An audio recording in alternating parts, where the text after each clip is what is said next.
Hi everyone, I'm Julie Cohen and I am the city manager in Birmingham here for Jewish Fertility Foundation, and we are so excited to have a special guest today. Give me a minute while I invite her to join us.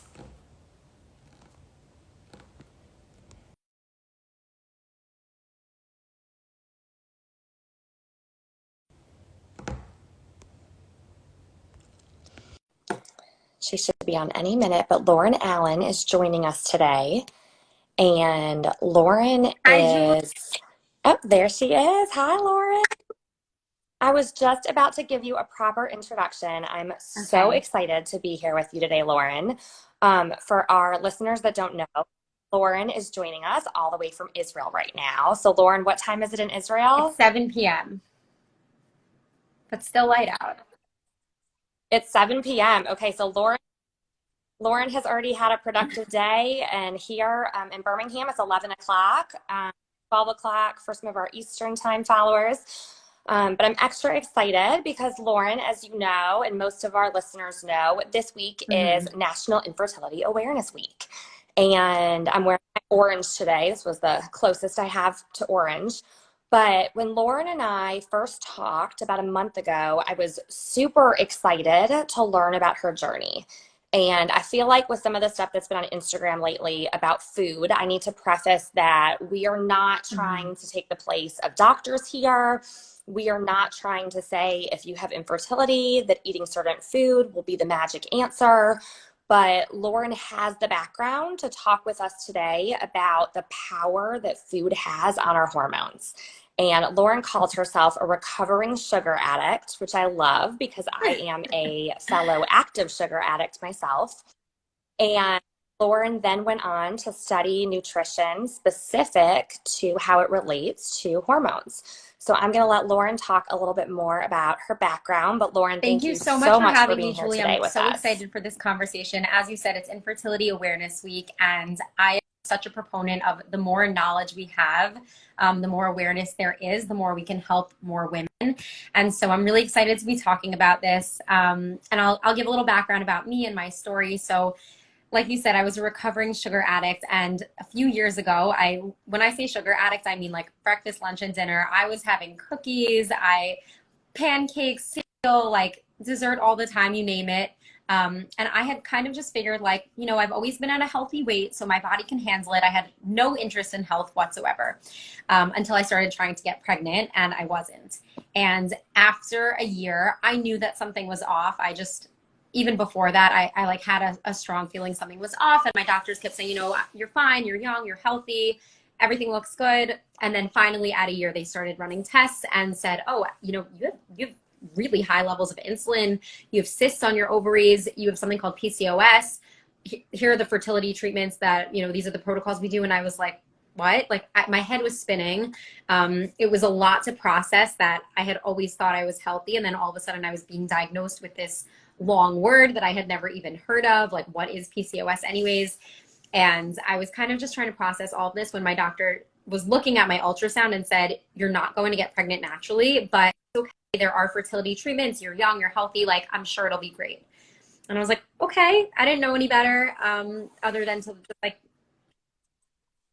How are how are you feeling, though, to be told by a doctor, there's it no was chance. You're just going to honestly have to do fertility traumatizing. I treatments. mean, part of me was just grateful to be at that appointment and hear that, like, okay, there's something to do, because at that point I was already, really, like at my wit's end. I was so desperately wanting to. I knew tons of people who were pregnant, and like every time I left the house, it just felt heartbreaking to like see another belly. And I was like, I can't do it anymore. So I was like, okay, at least we're starting the process. At least someone is telling me I'm not imagining this. And again, like I trusted that. Why would a doctor say that if it wasn't true? And then I went home, and I basically, the protocol that we're going to do, I had to do some tests before starting letrozole, or I was supposed to start letrozole, but it had to be at the beginning of my next cycle. And because I wasn't getting regular cycles, it could be, every 2, 3 months. I was like, okay, well, we don't know when that's going to be. So I guess I'm back to the waiting game. And, as people do, I went on the internet and I started researching PCOS, and I saw all these stories that sounded ridiculous to me. All these stories about women who changed their diets and stopped eating so much sugar and had babies. And I was like, okay, this is definitely too good to be true. Like, also my background was I studied psychology and biology. I'm a very like grounded, cynical sometimes person. And so I was like, this is wackadoo, but I have nothing to do for 2 months or 3 months, or I don't know how long it's going to be. Like, let me try it because I don't know what else to do. And it felt good to me to be like, I'm doing something. So I actually did a program for like a Yeah. PCOS dietary support program. And once I started making these changes, which was for me a huge overhaul because it was really focusing on like vegetables, whole foods, not like sugar and processed foods. I was like, so what do I eat? Like that, I mostly ate like pasta, rice, bagels, cereal. And so I really felt like there's nothing for me to eat. And then I started, playing around with recipes. I always love being in the kitchen.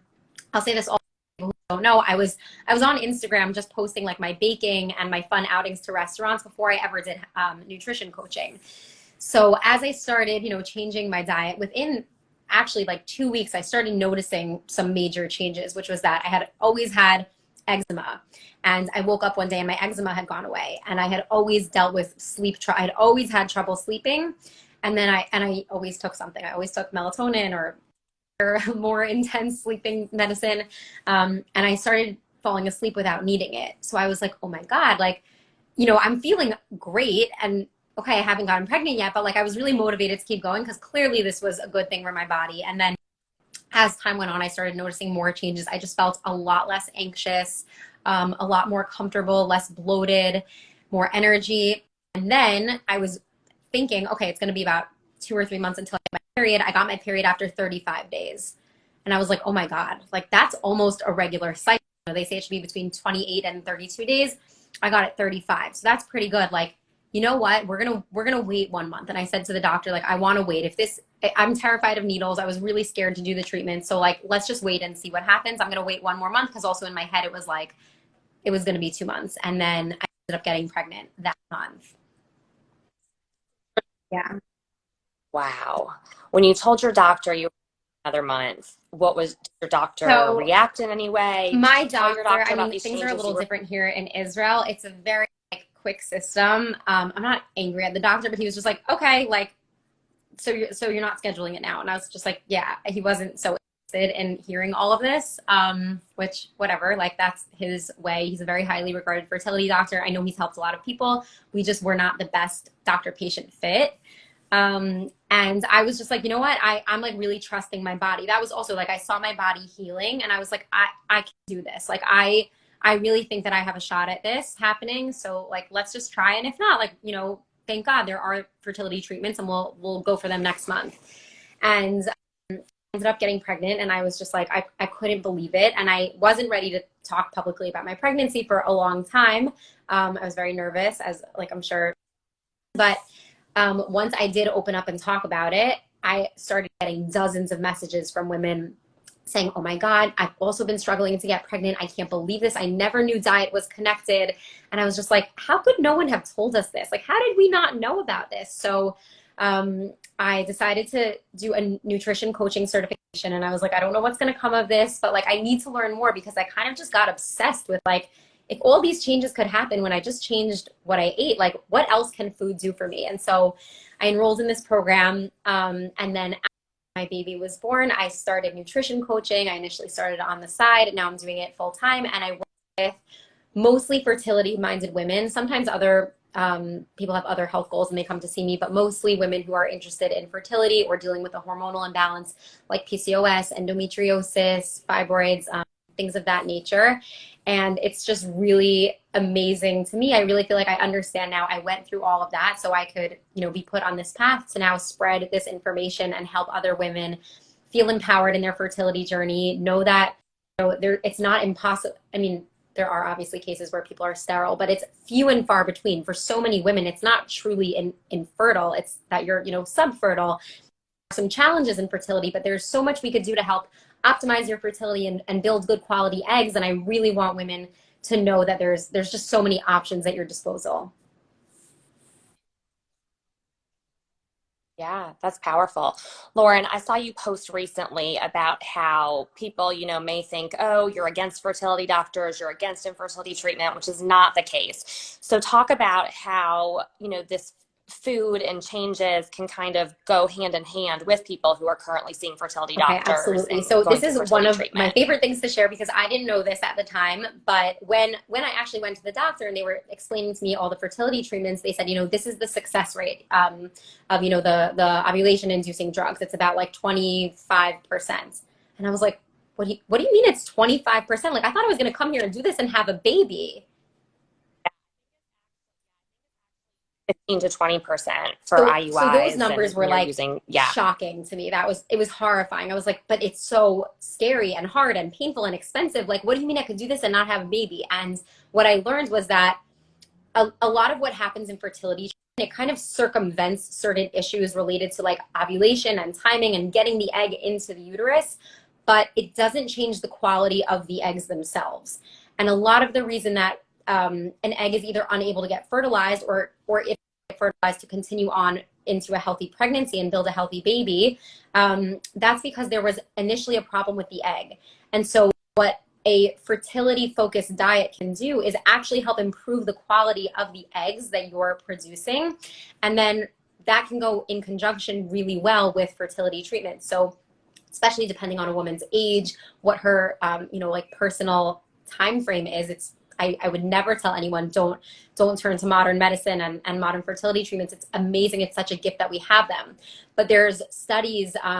One study, for example, talks about the Mediterranean diet. When women ate the standard American diet, which is full of like fast food and processed foods, versus the women who are on a Mediterranean diet full of like fish and veggies and lots of produce, those women were like 30% more likely to have success with IVF.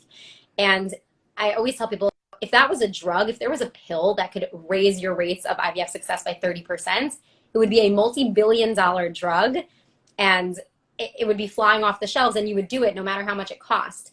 But when it comes to, making dietary changes, people are like, I don't know, that doesn't sound legit, or it's really hard. And like, it is. It's definitely hard. I don't want to minimize how hard it can be in our world, but it does have tremendous impact. And then the opposite way is also true. So like they did a study on women who are undergoing IVF. They found that women who drank 2 or more sodas a day were 50% less likely to get pregnant, because all the high fructose corn syrup in soda really impacts your egg quality. So it's definitely something that I always tell my clients when I'm working with them.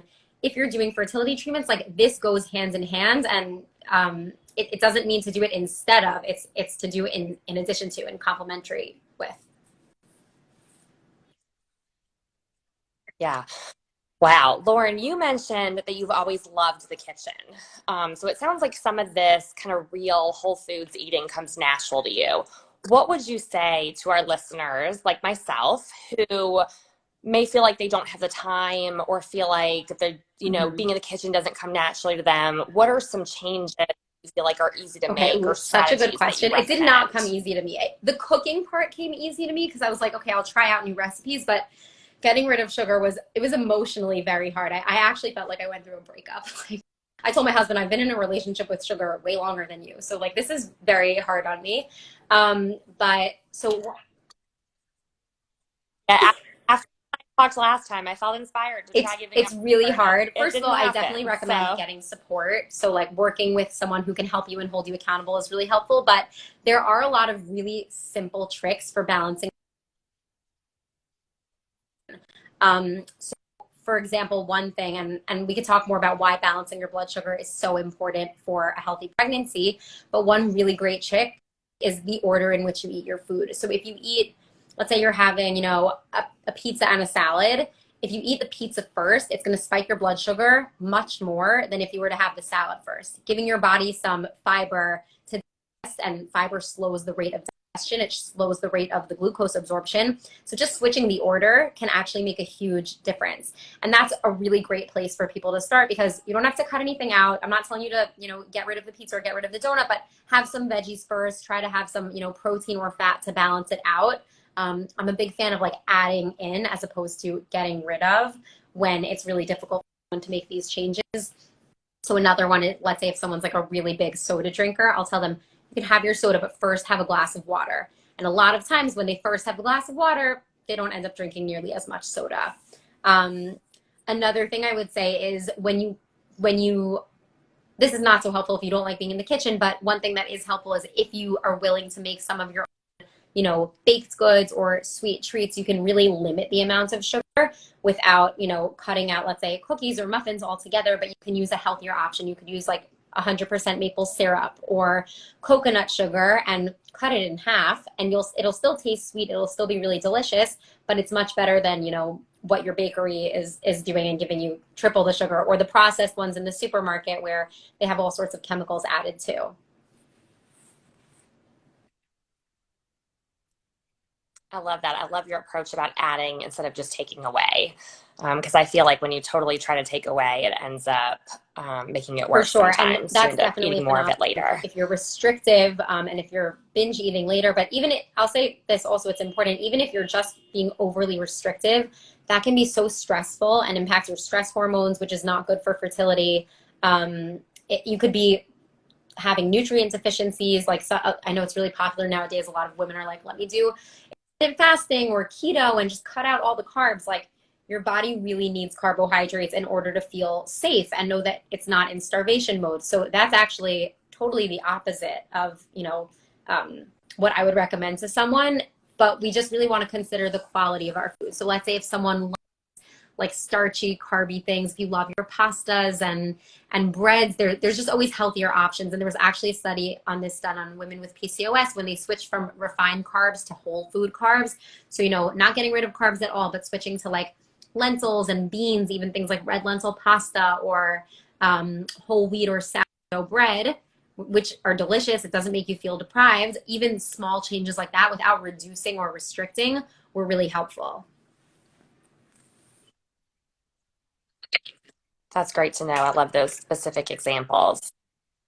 Lauren, I know you said it's very important to balance your blood sugar. And so you said that's important for fertility, but it sounds like you also had some non-fertility positive side effects or outcomes, whatever you want to call them, as a result. So will you talk about the importance of balancing blood sugar and how that kind of impacts Sure. how you feel So, oh, I physically? love talking about that.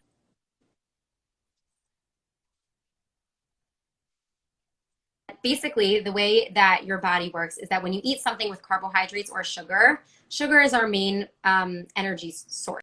So your body's going to break it down, whatever the food is. Let's say it's a cupcake, it breaks it down in your stomach, and then those little sugar molecules get sent to your bloodstream.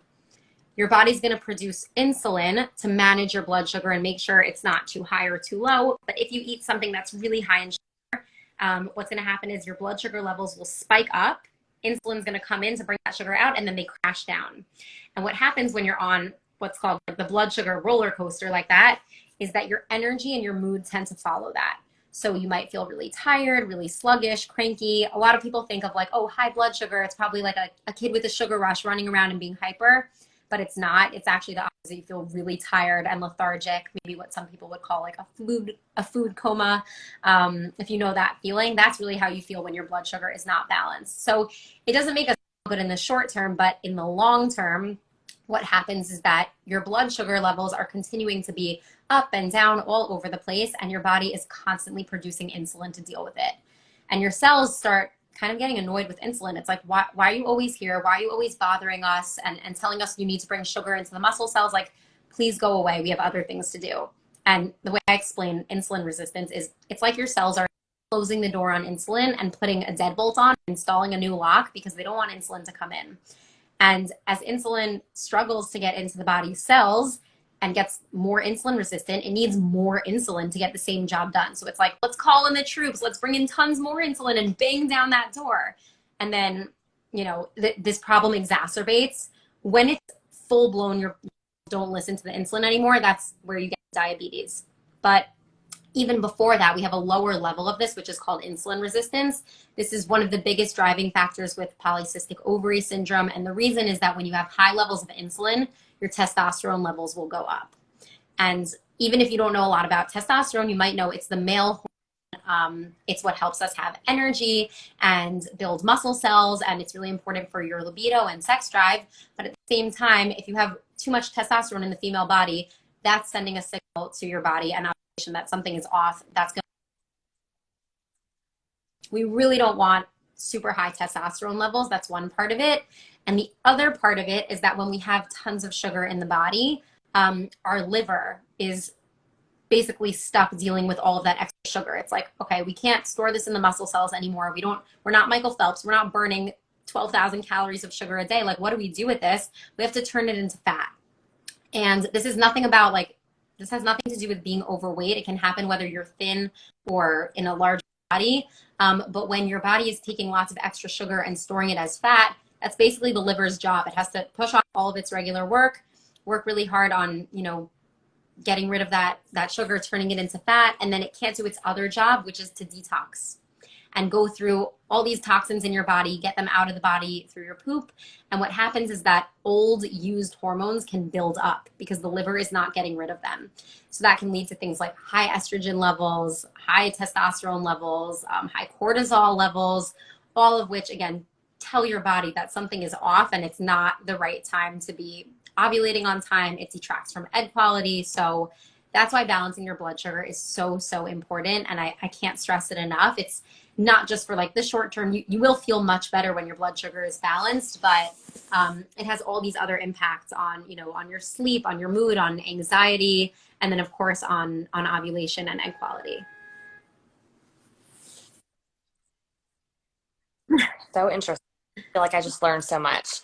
Lauren, I know you can't divulge all your secrets because part of this is, part of your coaching and why, clients come to you. But what are some of kind of the quick, easy ways to balance blood sugar when you have a client who's just looking so to make first some of all, simple changes? I want to give, it's like, I want women to know it's so important. I would start with having really balanced meals, and I'll be more specific.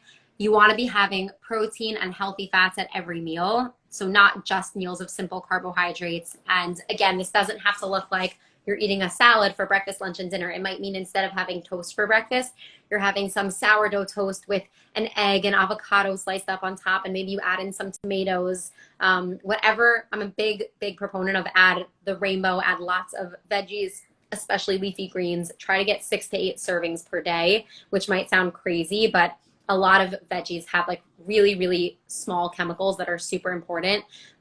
Vitamins, minerals, phytochemicals that fight inflammation. We really want to be getting those into our body. So I would really start with that, making sure you're having balanced meals as much as possible, sticking to real homemade foods, not necessarily homemade, but like real whole foods instead of processed or fast foods as much as possible. And also making sure that you're eating enough. That really can be an issue for a lot of women, especially women who are, stuck in the dieting mentality or have, feelings that they need to be losing weight. If you're restricting your food intake, if you're under a certain BMI, it's very, very difficult to get pregnant. Your body needs a certain amount of body fat in order to sustain a pregnancy. So also I would definitely make sure you're eating enough. You should be eating 3 meals a day, drinking tons of water, and trying to get in lots of plant-based foods, salmon, chicken, eggs. Actually, some organ meat, liver is one of the best foods you could eat for fertility. It's packed with choline and zinc and iron, all of which are really important for building healthy eggs. So there are some specific foods that I also will go recommend that are like really super nutrient dense, and then also to take a prenatal while you're trying. It's just going to help cover some of those nutrient gaps.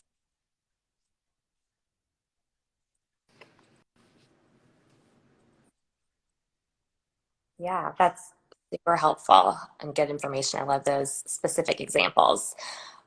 So sugar, you said you broke up with sugar. So what does it look like now? Do you not eat sugar at all? Because you said you're not restrictive. Do you eat chocolate? Okay, it's such a I'm good curious how question that because people looks. ask me this all the time.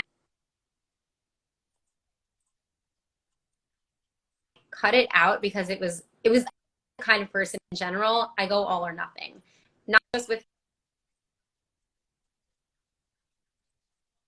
personally, that when I was able to, not have any sugar for 2 weeks, I noticed major changes really quickly, but it also really reset my taste buds. So things that, if I used to have super sweet cookies, like I'll eat it now and I'm just like, I can't eat this. It's actually tasting disgusting to me. And I have a lot of clients who get there sometimes it takes a longer time, but as you reduce your sugar intake, your tolerance for sugar goes down. So for like 2 weeks, I really tried not to have anything. And I was like, oh my God, this is my first day that I remember of my life that I haven't had a cookie or chocolate. And I made sure to have a lot of fruit in that time because I also didn't want, like, you can get withdrawal symptoms. It's a real addiction. So you can get really irritable and have headaches. And I never really ate fruit before in my life because I was like never excited about it. But if I had to have, I was like, I need something sweet. So I would have some berries or an apple. And I started also noticing, actually, this was really interesting. Other foods started tasting better. I almost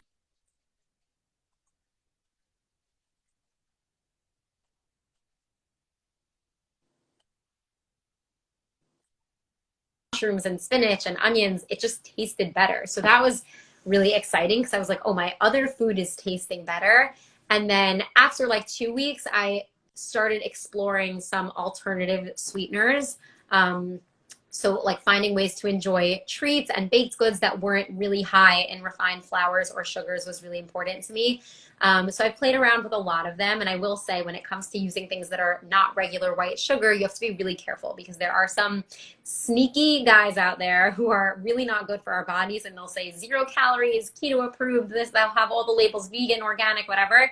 And they're terrible for your gut health. So most of those little colorful packets that you'll see in a coffee shop, Equal, Splenda, Sweet and Low, those are made of artificial sweeteners that are really not good for our health.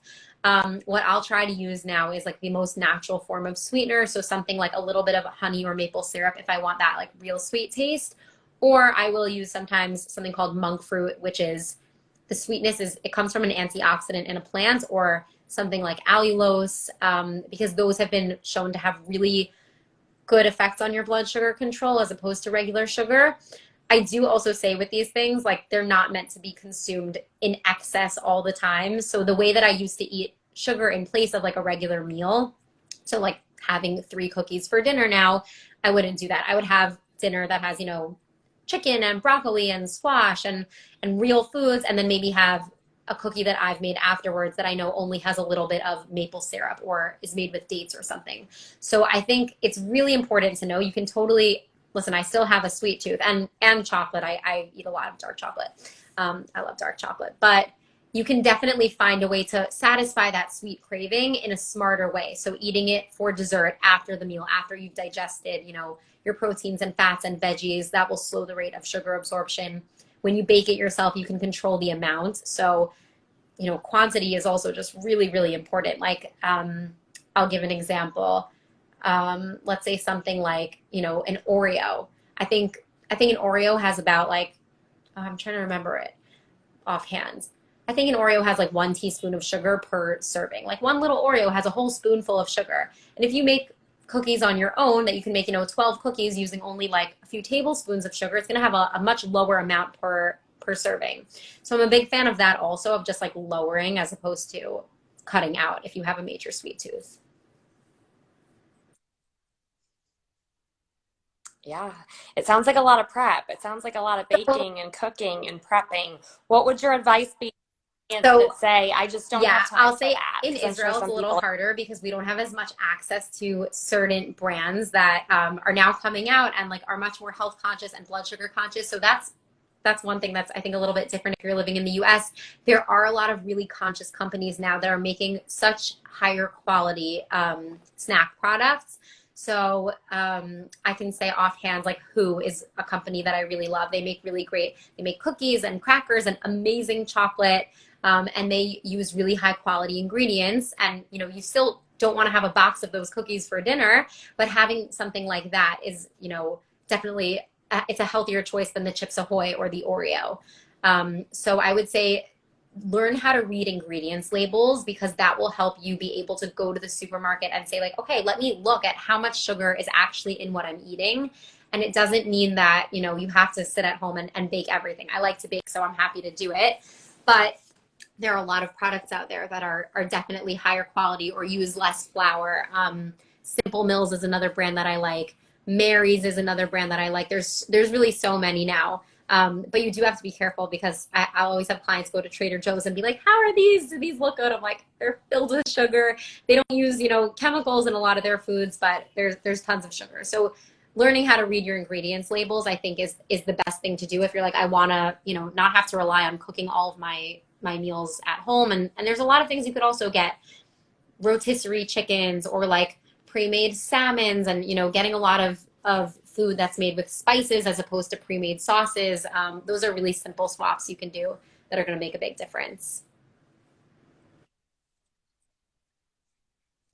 Lauren, we're almost out of time. I appreciate this so much. I know when I have been going through my own journey with infertility, a lot of women or clients feel like the whole process is out of control.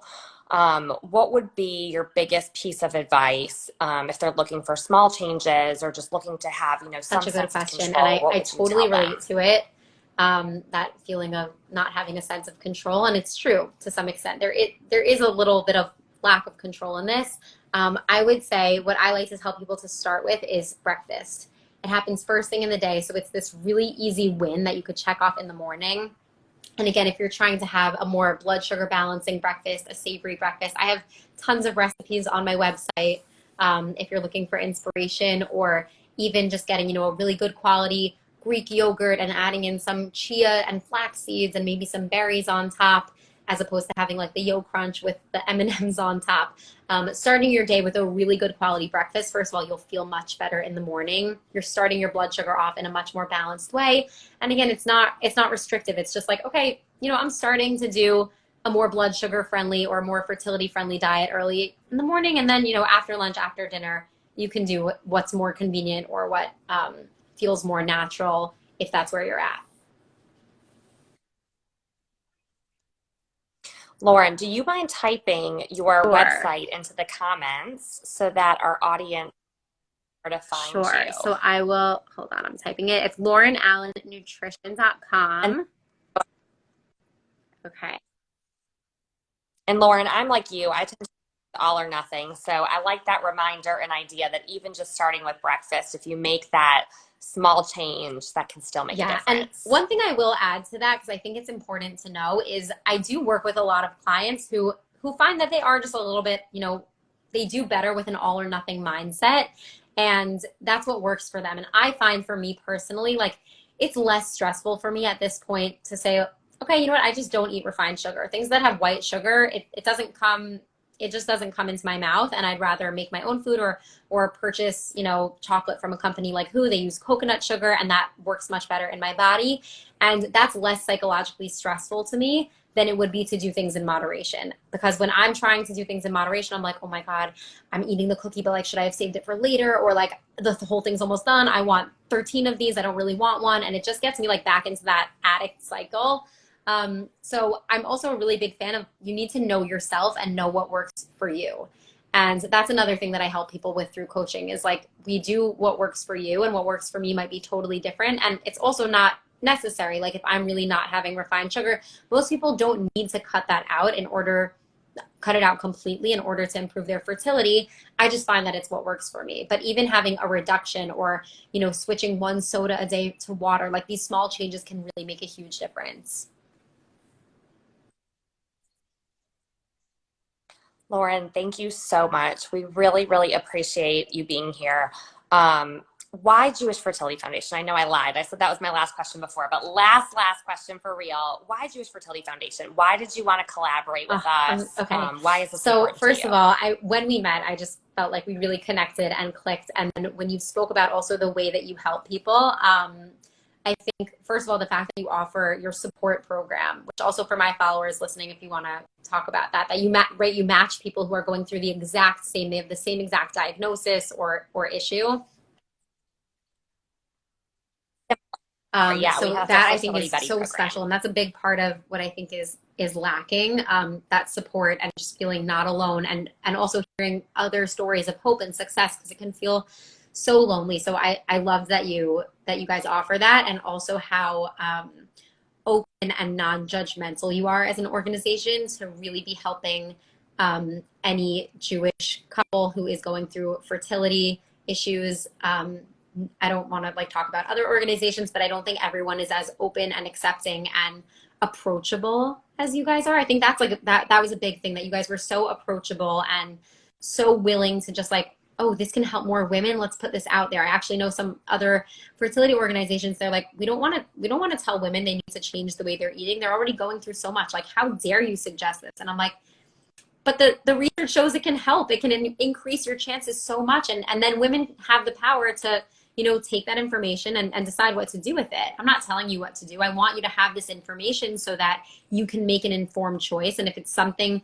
that can be another really powerful tool in your kit, then I want you to have that access, because I wish that I knew this information 10 years ago.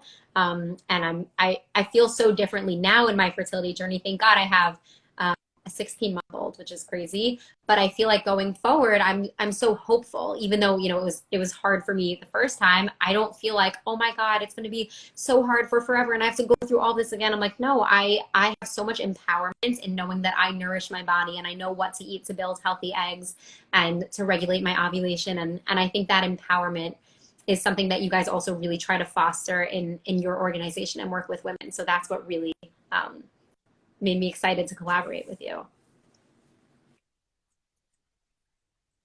Thank you, Lauren. And just to clarify for our listeners, our emotional support services are not just for those who identify Oh, as Jewish. okay, They good. are open to I'm glad you anyone. added that. Yes. So yes, yes. So if you are struggling with infertility, please reach out to us. We would love to help you and support you. And Lauren, thank you, thank you. I feel like I learned a lot today, Me too. and Thank you I so hope our much for having listeners me, did Julie. too. You too. Of course. Have a great day. Bye. Bye.